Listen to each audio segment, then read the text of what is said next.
Sharq Turkistonda inson qalbidan chiqqan jinoyatlarni sodir qilib, millionlagan Uyg'urni naq tutqun qilgan Uyg'ur ma'murlarni xizmatidan ib tashlab yig'ib olish lagerlariga qamagan Xitoy hukumatı Sharq Turkistonda tutqun qilinishining davomlashadiganidek bir signalni berdi.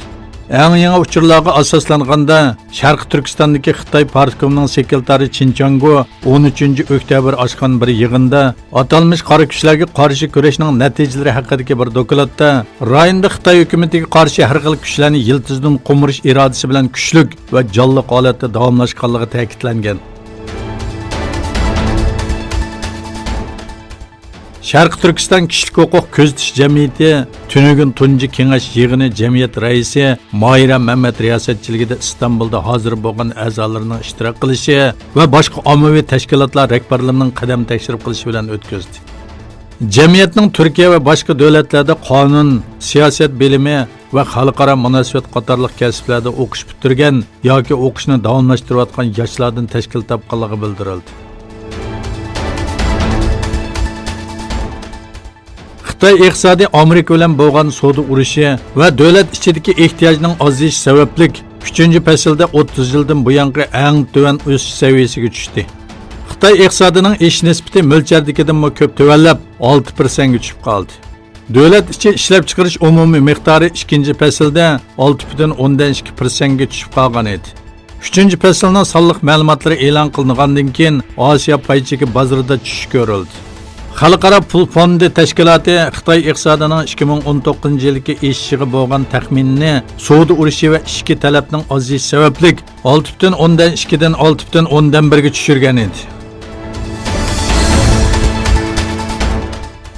Nobel mukofotiga erishgan olim professor doktor Aziz Sanjar O'zbekiston poytaxti Toshkentdagi Turk maktabini ziyorat qildi.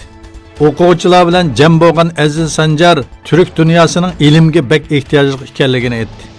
Sanjardan hozirgi eng cho'ng orzuyingiz nima deb so'ralganda Turk birligini ko'rish deb javob berdi.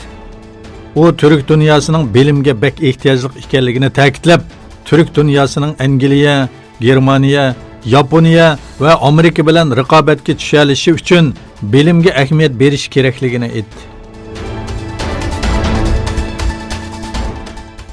Amerika prezidenti Donald Trump Turkiya va Amerika orasida Suriya masalasida hosil qilgan kelishim haqida Rais Erdo'g'an bilan telefonda ko'rishganligini bildirdi.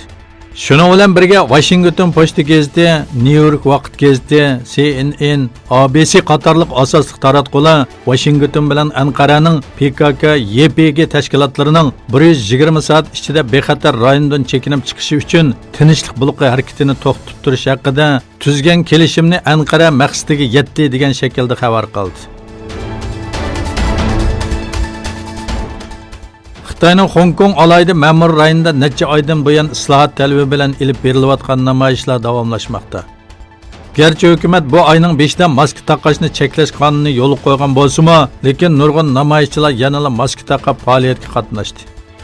Janubiy Xitoy Sahar gazetining xabar qilishicha, Hong Kong soqchi doiralari yakshanba kuni ib berish planlagan maska cheklamasiga qarshi namoyishga ruxsat qilmagandan keyin minglagan kishi bu cheklamaga qarshi namoyish qilish uchun maska taqib ko'chalarga chiqdi.